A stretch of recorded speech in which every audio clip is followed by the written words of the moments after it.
पास NCPCR की report, खुला ममता का राज। पहले महिलाएं, अब बच्चों के साथ हो रहा अत्याचार। रिपोर्ट देख राष्ट्रपति दंग, होगा बंगाल में एक्शन।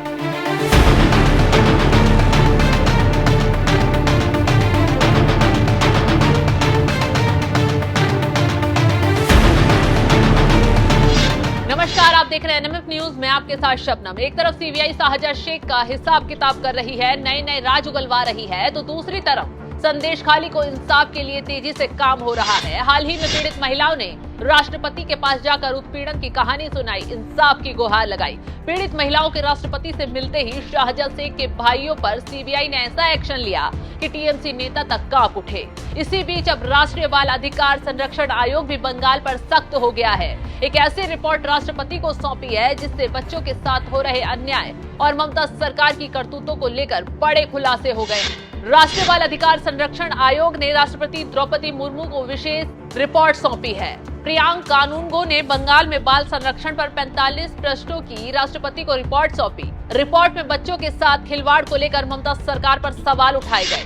तो बंगाल पर सामने आ रही रिपोर्ट को देखकर राष्ट्रपति द्रौपदी मुर्मू भी हैरान हैं। हालातों से लग रहा है कि जल्द चुनाव से पहले राष्ट्रपति की तरफ से भी कोई एक्शन लिया जा सकता है, क्योंकि राष्ट्रीय बाल अधिकार संरक्षण आयोग की रिपोर्ट में साफ साफ कहा गया है, राष्ट्रीय बाल अधिकार संरक्षण विशेष रिपोर्ट वेस्ट बंगाल सरकार और उसके अधिकारियों द्वारा कानूनी प्रक्रियाओं का जानबूझकर उल्लंघन करने को रेखांकित करती है, जिन्हें खुद बच्चों के अधिकारों की रक्षा करने और उनके सर्वोत्तम हित में काम करने की जिम्मेदारी सौंपी गई है।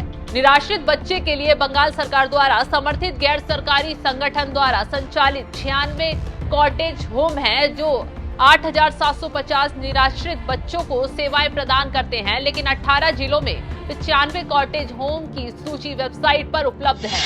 बच्चों के साथ ममता राज में खिलवाड़ हो रहा है। रिपोर्ट में एक एक बात बारीकी से खुलासा किया गया है। खुद एनसीपीसीआर के चेयरपर्सन प्रियांक कानूनगो ने खुलासा करते हुए ममता सरकार पर सवाल उठा दिए हैं। पश्चिम बंगाल में पिछले कई वर्षों से ये देखने को आ रहा है कि बाल अधिकार कानूनों को लेकर के न केवल उदासीन रवैया है सरकार का, बल्कि राज्य सरकार डेलिबरेटली कुछ मामलों में बाल अधिकार कानूनों का संस्थागत रूप से उल्लंघन कर रही है।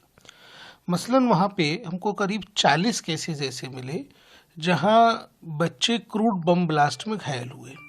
अब ये क्रूड बम ब्लास्ट क्यों हो रहे हैं, इसके पीछे बड़ा कारण ये है कि वहाँ पे बम बनाना कुटीर उद्योग का रूप ले चुका है। बच्चे खेल खेल में घायल होते हैं और बच्चों की जान भी जाती है। हमने इस मामले में मालूमात की, जब स्टेट गवर्नमेंट से कॉपरेशन नहीं मिला तो हमने बीएसएफ को अप्रोच किया। बीएसएफ ने हमको बताया कि इस तरीके के विषयों के लिए एक कमेटी बनी हुई है, पर चीफ सेक्रेटरी पश्चिम बंगाल उस कमेटी की मीटिंग ही नहीं कराते हैं।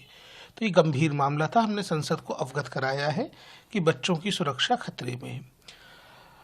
जुवेनाइल जस्टिस एक्ट ये तय करता है कि हर एक चाइल्ड केयर इंस्टीट्यूशन रजिस्टर होगा, लेकिन पश्चिम बंगाल ने एक योजना बनाई हुई है जिसमें वो उनके द्वारा उपकृत करने के लिए लोगों को चिल्ड्रन होम्स चलाते हैं, और वो चिल्ड्रन होम्स रजिस्टर्ड नहीं है। सरकार अनरजिस्टर्ड चिल्ड्रन होम्स को पैसा दे रही है। एक बड़े तरीके का स्कैम है जिसमें बच्चों की सुरक्षा खतरे में है। चूंकि किशोर न्याय अधिनियम भारत की संसद द्वारा पारित केंद्रीय कानून है, इसलिए हमने भारत की संसद को भी उस रिपोर्ट में अवगत कराया इस विषय में। संदेश खाली की घटना तो सिर्फ एक वारदात है। आगे एनसीपीसीआर की रिपोर्ट में ये तक खुलासा हुआ है कि ममता सरकार में पॉक्सो एक्ट और उनकी विक्टिम के साथ साथ भी खिलवाड़ हो रहा है। पॉक्सो एक्ट का उल्लंघन किया जा रहा है, शिक्षा का अधिकार कानून का भी उल्लंघन हो रहा है। गरीब बच्चों के लिए स्कूलों के दरवाजे बंद हैं और राज्य की मुख्यमंत्री ममता बनर्जी तमाशा देख रही हैं। एक और मामला है जिसमें पॉक्सो विक्टिम जो बच्चियां हैं, हमने कुछ मामले ऐसे देखे जहां बच्चों की लड़कियों की मौत भी हुई। उसके बाद वहां की मुख्यमंत्री के स्टेटमेंट लगातार आए। जब बच्चे के परिजन नाम बताते हैं एक्यूज्ड का, तब वो बोलती हैं कि उसका रेप नहीं हुआ, वो तो उस लड़के के साथ, उस आदमी के साथ अफेयर में थी। ये उनकी आदत बन चुकी है। ऐसे कई सारे केसेस रिपोर्ट हुए। ये पॉक्सो एक्ट का उल्लंघन है, और एक राज्य का मुख्यमंत्री अगर बच्चों के बारे में इस तरीके की बयानती रखेगा तो भारत की संसद को अवगत होना बेहद आवश्यक है। पश्चिम बंगाल में शिक्षा का अधिकार कानून का भी उल्लंघन हो रहा है।